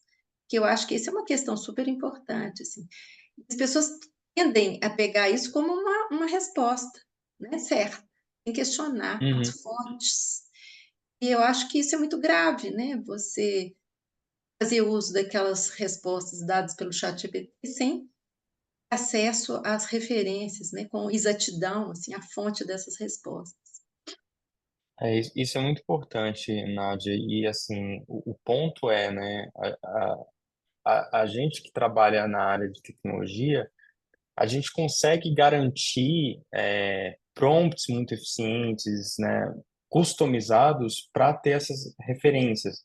Eu usar bases contextuais, né, informações contextuais para gerar essa resposta de uma maneira muito eficiente, buscando fontes confiáveis. Só que eu preciso customizar. E muitas vezes, quando você está pesquisando ali, uma pessoa que não é na área técnica de computação, de IA, e faz uma pesquisa simples ali no ChatGPT, ele não vai trazer uma referência para você. A menos que você construa um prompt muito eficiente ali, pedindo as citações, pedindo as referências públicas, para que ele gere a resposta. Você faz a pergunta por si só, ele vai compor a resposta que ele tem do corpo de treinamento, ou fazer algumas pesquisas aleatórias na internet e gerar a resposta ali para você, né? Então, assim, é possível usar a IA da maneira correta? Só que muitas vezes eu preciso ter conhecimento prévio técnico para garantir uma arquitetura que faça isso da maneira mais eficiente possível, né? Muitas vezes, se eu não tenho esse conhecimento para customizar a aplicação, para gerar essa base contextual, factual, correta, ele não vai fazer isso por mim. Então, requer um nível de customização, um nível de conhecimento técnico mais aprofundado, muitas vezes. Que é o nível de solução corporativa que a gente desenvolve, tá, Nádia? Então, por exemplo, eu trabalho muito com bancos. E bancos, eu gosto de citar bancos não só pela minha expertise, por trabalhar muito com eles, mas porque é uma indústria, a indústria financeira é altamente regulamentada. Então, eu preciso ter um nível de explicabilidade, né, dos resultados dos meus modelos. Eu preciso ter um nível de referência que garanta que, se eu passar por um processo de auditoria, eu consiga explicar por que o modelo gerou essa resposta, por que o modelo deu esse resultado, né? E a nível de treinamento da base da informação e a nível das saídas do modelo para determinar esse nível de explicabilidade. Então, nas soluções corporativas, eu preciso desse nível de customização, só que eu tenho que ter conhecimento técnico. Então, arquiteto algo completamente customizável que eu garanto que essas fontes vão ser citadas, que eu garanto que a base contextual vai ser muito bem curada para gerar uma resposta muito fidedigna, tá? Mas é isso, é que é um nível de customização muito amplo. Uhum. Bom, é uma outra questão ética, né? Assim, você passar uma resposta sem falar do que fonte é essa, de onde você tirou, né? É, e aí a questão, como é que fica o desenvolvimento dessa capacidade crítica também, de você avaliar aquele tipo de resposta, saber, né? E quais fontes são essas, se são fontes confiáveis ou não, ou que são fontes que você respeita, né? É, e assim, você me traz um ponto, Nádia, que eu fiquei pensando sobre isso agora. A gente que já seguiu, e vocês que vivem isso no dia a dia, vocês têm uma mentalidade acadêmica, do método científico, de referências bibliográficas, que já faz parte, do dia a dia de vocês. Vocês precisam citar, ter citações bibliográficas que embasem o que vocês estão dizendo, o que vocês estão gerando de conteúdo, né? É, Só que imagina alguém que não tem essa mentalidade ou que não tem esse conhecimento. Então, ela vai ter como base o que ele está gerando de resposta. E aí, esse é o grande problema que eu vejo das fake news. A pessoa, ela pega a informação, ela não, ela não faz nenhuma verificação se aquilo é correto ou incorreto, usa aquilo como verdade, e não só usa aquilo como verdade, mas ela compartilha aquela informação como sendo verdade, sem nenhum critério mínimo ou prévio de verificação dessas informações, né? E aí, essa pessoa que tem essa mentalidade, ela vai acessar o chat GPT sem nenhuma referência, e acreditar que aquilo é verdade, né? Não tem esse pensamento crítico. E eu estou falando de uma parcela muito grande da população, né? Que não tem essa mentalidade que a gente tem de referências bibliográficas, de embasamento, de verificação da informação, né? De ter alguma coisa mais robusta, né? Que, que compõe essa resposta para você, né? Uhum. Eu fico pensando assim nesse desenvolvimento tecnológico e ele anda muito mais rápido, né? Caminha muito mais rapidamente do que uma produção científica. Na produção científica, você precisa testar, você precisa apresentar o resultado para um grupo de pesquisadores especialistas naquela área, né? Pensa bem, como é que faz uma dissertação de mestrado, uma tese de doutorado, você tem que consultar as fontes, você tem que apresentar aquilo para uma banca que vai conferir ali, né, se isso tem sustentação teórica, as fontes que você usou, quer dizer, a desenvolvimento, né, científico, acadêmico, ele não caminha na mesma velocidade do desenvolvimento tecnológico, né? Então, a gente Sim, tem essa discrepância. sim. Raquel, você levantou de novo ou é a mão de antes? Eu levantei, na verdade, eu estava tentando levantar, mas era a palminha que estava saindo. Mas, Jorge, eu fiquei pensando um pouco, isso que você está falando agora, a questão é um pouco assim, a gente se sente muito desamparado, no sentido de que a gente não consegue propriamente controlar, essas coisas, né? Por exemplo, isso, assim, a informação que chega para o outro, né? Uma coisa é Uhum. alguém que recebe uma informação e que vai ter essa preocupação de verificar, né, essa informação. A outra coisa é a gente pensar quem poderia controlar a chegada dessas informações, né? Porque a gente não pode querer que as pessoas fiquem o tempo todo, né, se responsabilizando por tudo, né?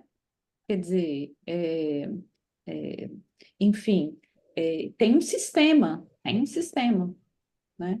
Sim, Quem é que se responsabiliza, né, pelo funcionamento desse sistema, assim. Então, queria comentar isso, assim, e queria falar um pouco, assim, da forma ali como o Harari fala na entrevista, ele vai dizendo exatamente isso, assim, né? Que a evolução ela está acontecendo, né? Ele fala que as coisas ainda não estão fora do controle, né? Mas que então é preciso tomar as decisões certas, né? Ele fala Hum. que se não se toma essas decisões, assim, a previsão é de que num espaço aí de 10 a 20 anos, né, a gente esteja completamente submetido a um controle é, pleno, né, das nossas vidas, assim. E nessa perspectiva desse controle totalitário, a gente pode se perguntar sobre autodestruição humana, né? Porque a gente se tornar só algo que é controlado, né? Assim, a gente não está mais no nível do que a gente pode considerar da humanidade, assim. Então é muito doido a gente escutar, né? Que as pessoas que estão desenvolvendo isso até se preocupam, né? Mas não podem adiar propriamente, não podem, né, ir devagar com isso, assim, porque essa autodestruição é uma destruição que toca a todos, né? Ninguém escapa, né? Sim. Assim, tem muitas dimensões que a gente pode avaliar sobre isso, né? Quando eu citei do oráculo nos próximos 10 a 15 anos, isso pode acontecer, esse nível de controle que você traz aqui, né? É, pense do ponto de vista hoje. Por mais que ainda a gente está muito embrionário para chegar nesse nível de evolução dos algoritmos, olha o nível de acesso que as Big Techs têm dos nossos dados, das nossas informações. E como hoje eles já conseguem influenciar a sociedade através Uhum. de plataformas de mídias sociais. E esses algoritmos são desenvolvidos justamente para gerar engajamento, de você continuar vendo coisas que você já viu previamente, ou de ter a influência dos algoritmos para te gerar conteúdo ou te recomendar conteúdo do que você já viu previamente. Então imagina isso que a Nádia trouxe e outras pessoas trouxeram aqui na nossa discussão, né? De você não ter esse critério de avaliação, ou essa análise mais criteriosa do que você tem de informação, de você não consultar bases. Então, você vai passando os vídeos ali no TikTok, por exemplo. Dependendo do vídeo ou da informação que você está assistindo ou curtindo, ele vai continuar te recomendando isso, né? Então, aquele brainwash, aquela lavagem cerebral de informações que muitas vezes são falsas, mas que o algoritmo está te recomendando. Então, hoje, por mais embrionário que eu tenha nesse nível de evolução do que a gente está discutindo aqui de controle, eu já tenho, de certa forma, esses aspectos de controle sendo oferecidos pelas mídias sociais, pelas plataformas sociais, né, de incentivar ou de recomendar informação para você, e isso pode ter um aspecto de influência muito forte hoje em dia. Agora, você imagina numa evolução onde tem esse determinado controle. Agora, o outro ponto, né, que a gente acabou discutindo aqui, que vem em mente, o aspecto de desenvolvimento social e também do ponto de vista socioambiental. Hoje, esses algoritmos, eles exigem um nível de energia, de treinamento enorme.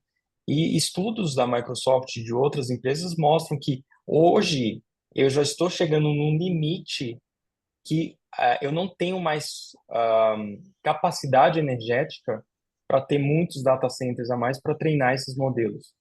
Então, porque eu posso também contabilizar, né, nessa dimensão que você traz da autodestruição, na questão socioambiental também.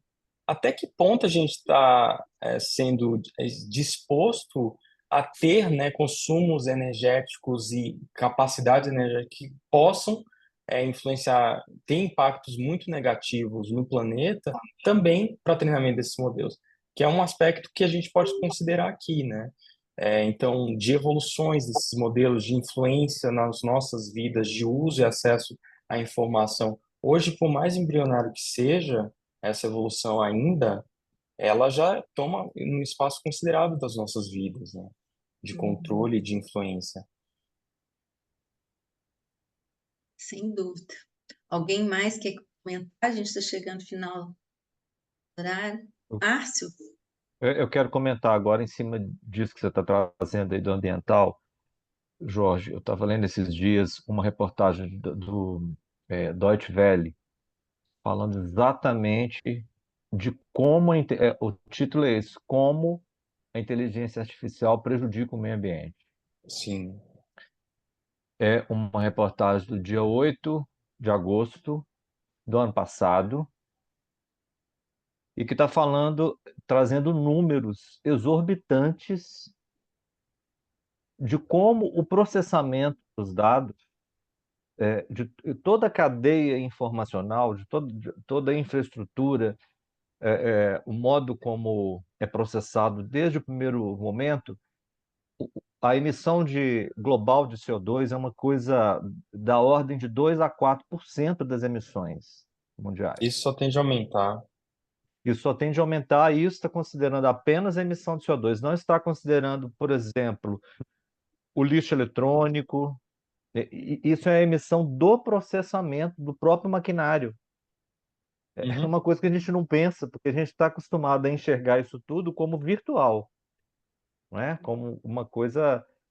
Mas tem um maquinário que tem que dar Sim, suporte, dar materialidade para isso, né? exato. Eu preciso de data centers muito robustos que consomem muita energia.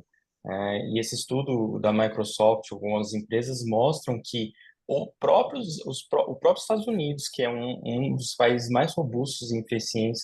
eficiência energética, está chegando no limite. Chegando no limite, nos próximos 2 anos, a capacidade energética não será suficiente para ter data centers e processamentos desses Sim. modelos, né? Então, tem um aspecto socioambiental muito forte, um impacto muito forte, negativo, que pode, inclusive, influenciar como uma das dimensões do que a Raquel trouxe, né, de autodestruição. Uhum. Até que Sim. ponto eu vou estar disposto, né, a ter cargas exorbitantes de CO2 na Uhum. atmosfera e tudo mais por conta desses modelos. Tem um aspecto físico e socioambiental muito forte também. Até que ponto o planeta vai ter condição de suportar isso, que já é a discussão que já está aí, né? Mas Uhum. pelo que eu estou entendendo também, não é uma discussão central para vocês, né? Ela fica também de lado, como Sim. essa outra discussão ética que toca mais na dimensão do laço mesmo. E se a gente conectar os pontos de tudo que a gente está falando aqui, Márcio, assim, o Eric Smith, que é um dos fundadores da Google, em um dos eventos 2 semanas atrás, ele citou isso.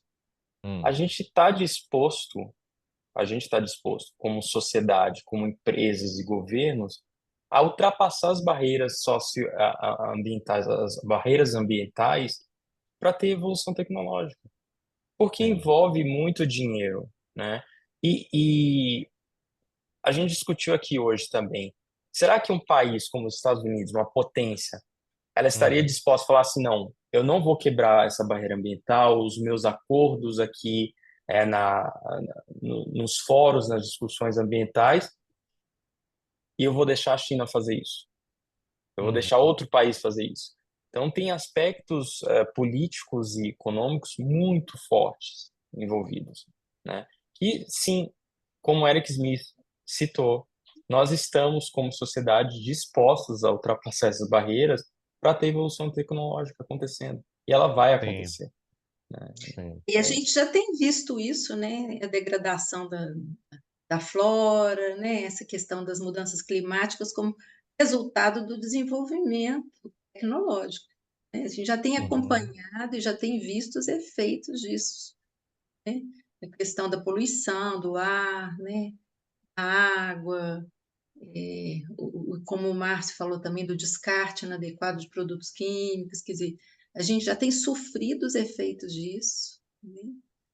Uhum. Essa degeneração da atmosfera, né? Em função desse Uhum. desenvolvimento desenfreado, né? Tecnológico, né? Sim. E a quantidade de lixo que já está produzida, que já está colocada, né? A quantidade de plástico que existe nos oceanos, nas praias, né? Você anda pelas praias brasileiras, por exemplo, no Nordeste, você encontra uma quantidade de plástico Você vê que tem ali em idades diferentes, né?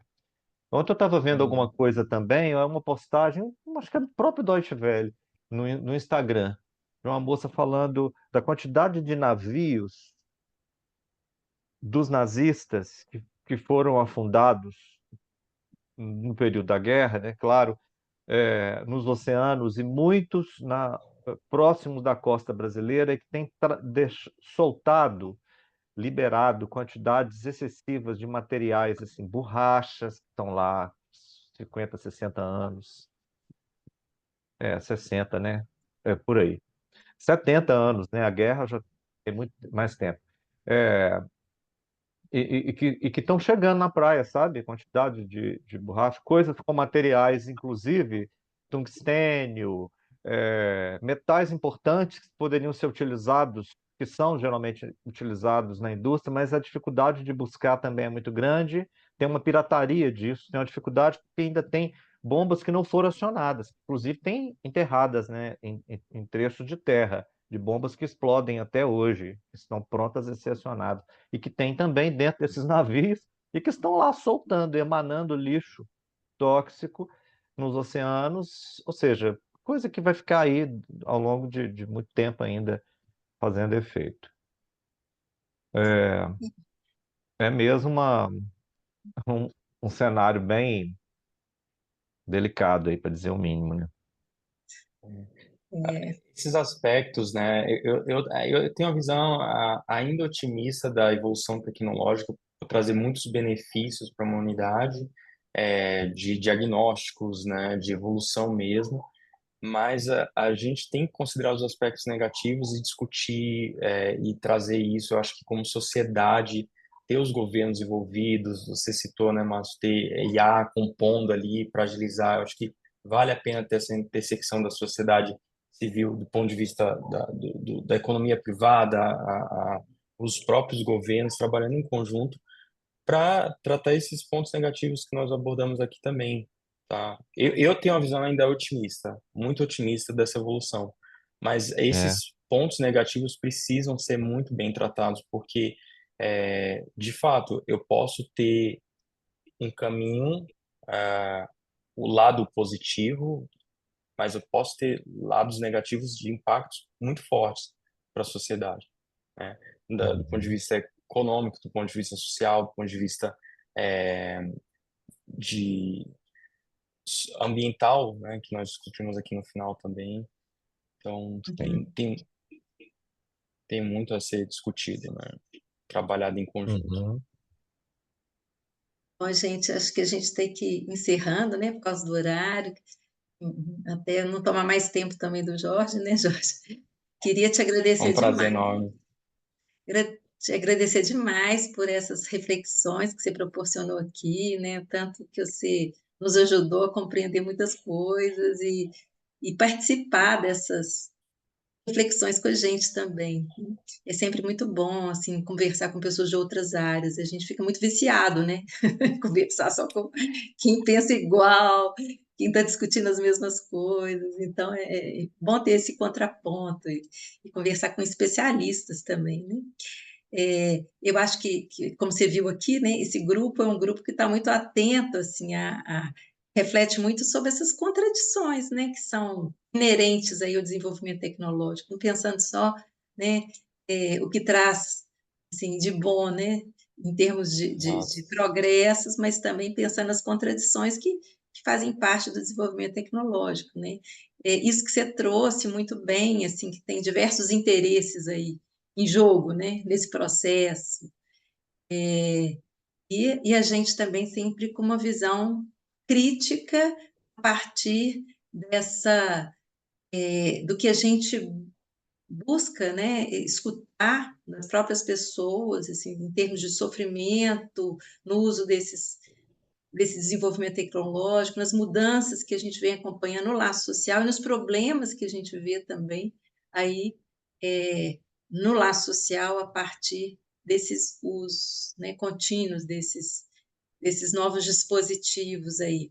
Bom, então, assim, sempre defendendo, né, como da academia que nós somos, assim, essa ideia de que o avanço tecnológico que deveria ser acompanhado de estudos e reflexões sobre a Com dimensão certeza. ética, né, em jogo aí nesse contexto.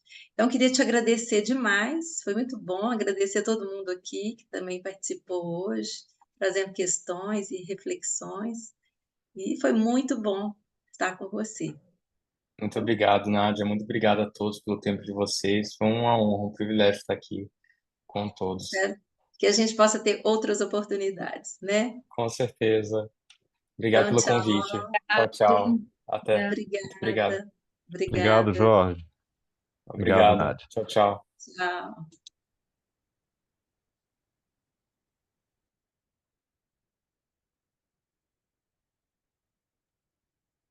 Oi, Maria. Nádia. Eu vou interromper agora a gravação.